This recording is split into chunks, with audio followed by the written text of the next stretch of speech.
আসলে প্রবাসীরা এক শ্রেণীর এতিমের মতো। তারা অসহায়, তারা হয়তো দরিদ্রের মতো। তাদের কাছে টাকা আছে, ফ্যামিলি আছে, সব কিছু আছে, কিন্তু তাদের কাছে খুশিটা নাই। শুধুমাত্র এই খুশিটা না থাকার কারণে তারা এতিম অসহায়দের মতো। তারা সুন্দর মতো হাসতে জানে না, তারা খুশিতে বাঁচতে জানে না, ভালো মতো ঘুমাতে পারে না, শুধুমাত্র পরিবারের মুখে হাসি ফোটাতে গিয়ে। আজকে যদি তারা খুশিতে থাকতে চাইতো তাহলে তারা খুশিতে থাকতে পারতো, কিন্তু তারা খুশিতে না থেকে তারা তাদের ফ্যামিলির চিন্তা করে। ফ্যামিলির চিন্তা করে তারা হাসতে পারে না, ভালো মতো খাইতে পারে না, ঘুমাতে পারে না, নিশ্চিন্তে থাকতে পারে না। আসসালামু আলাইকুম ওয়া রাহমাতুল্লাহ। আমাদের সকলেরই স্বপ্ন পরিবারের সাথে ঈদ করব।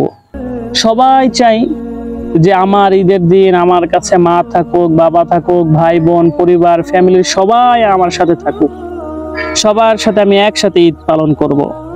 কিন্তু দুঃখের বিষয় হলেও এই কথাটা সত্য।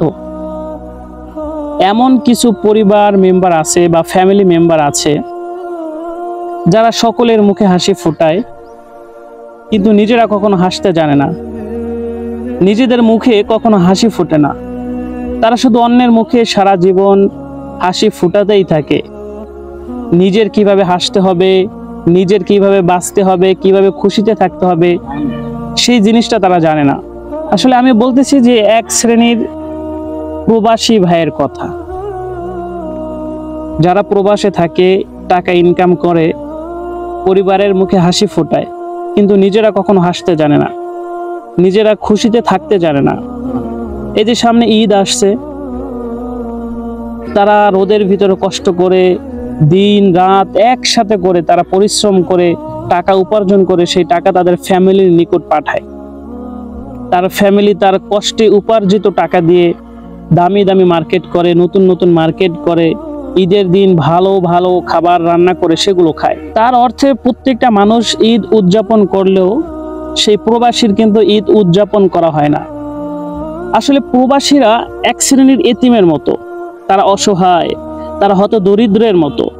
তাদের কাছে টাকা আছে, ফ্যামিলি আছে, সব কিছু আছে, কিন্তু তাদের কাছে খুশিটা নাই। শুধুমাত্র এই খুশিটা না থাকার কারণে তারা এতিম অসহায়দের মতো। তারা সুন্দর মতো হাসতে জানে না, তারা খুশিতে বাঁচতে জানে না, ভালো মতো ঘুমাতে পারে না, শুধুমাত্র পরিবারের মুখে হাসি ফোটাতে গিয়ে। আজকে যদি তারা খুশিতে থাকতে চাইতো তাহলে তারা খুশিতে থাকতে পারতো, কিন্তু তারা খুশিতে না থেকে তারা তাদের ফ্যামিলির চিন্তা করে। ফ্যামিলির চিন্তা করে তারা হাসতে পারে না, ভালো মতো খাইতে পারে না, ঘুমাতে পারে না, নিশ্চিন্তে থাকতে পারে না। তারা সর্বক্ষণ মাথায় টেনশন, মাথায় প্যারা।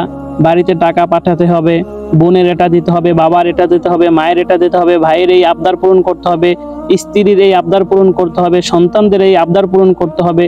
তাদের এই ফ্যামিলির আবদার পূরণ করতে করতেই তাদের জীবনের মূল সময়টা কেটে যায়।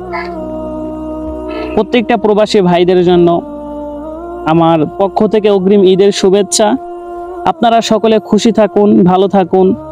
আপনাদের জন্য ঈদের অনেক অনেক অনেক বেশি শুভেচ্ছা রইল। আসলে আমি প্রবাসীদেরকে যত ঈদের শুভেচ্ছা দেই না কেন, এই শুভেচ্ছায় তাদের কিছুই হবে না। বরং এই শুভেচ্ছা না দিয়ে আমি যদি তাকে তার ফ্যামিলিদের কাছে নিয়ে আসতে পারতাম, তাহলে তারা এই শুভেচ্ছার থেকে অনেক বেশি খুশি থাকতো। তাদেরকে টাকা না দিয়ে যদি তাদেরকে ফ্যামিলির কাছে রাখা যেত, তাহলে তারা অনেক বেশি খুশি হইতো। কিন্তু দুঃখের বিষয় হলো, যারা একবার দেশ ত্যাগ করে ফ্যামিলির খুশির জন্য গিয়েছেন প্রবাসে, তারা ফ্যামিলির মুখে হাসি না ফুটিয়ে মনে হয় না যে আর দেশে ফিরবে। প্রত্যেকটা প্রবাসীর জন্য আমার পক্ষ থেকে রইল আন্তরিক শুভেচ্ছা, ঈদের শুভেচ্ছা, মোবারকবাদ, অগ্রিম ভালোবাসা, অগ্রিম ঈদ শুভেচ্ছা, হাজার লক্ষ কোটি লাল গোলাপের শুভেচ্ছা। আপনারা ভালো থাকেন প্রবাসীরা, রেমিটেন্স যোদ্ধারা।